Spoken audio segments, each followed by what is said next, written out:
this year, or was it a decision to? It was a decision that, we didn't push it because we have Purdue, South Dakota State, and Iowa State coming up right after that. This is one of those things where the balance of the schedule comes into play.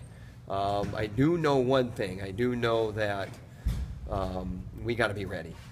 And we've had, I don't talk about injuries, but we have 8 knee injuries right now. And that's because we're not ready, we're not moving our feet. Guys are getting in our legs and they're tweaking our toes funny, and what, we cannot let guys in our legs. So we got to be ready regardless. And, sometimes you look at the competition and you take it for granted.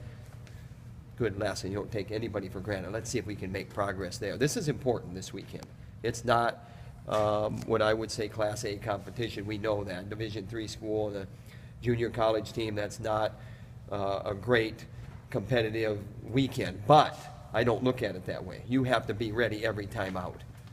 And any coach will tell you that about any high-powered team or any not high-powered team. You've got to be ready to go, and that means they're getting ready to go. We got to be ready to go. Do you anticipate the same lineup in both those duels, or mix things up? We may mix things up. 165 with Gunther, and St. John didn't wrestle this weekend, so we'll see what we do there. And but other than that, we should be ready to go. And then there's a Lindenwood tournament this weekend down in Lindenwood, and we'll send some guys there as well. All those knee injuries, does that worry you at all? I'm not going to talk much more about it, but it doesn't worry me. It tells us, let's wake the freak up, let's wake up.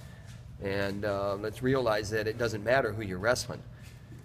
So we got to be ready to go when you step out on the mat.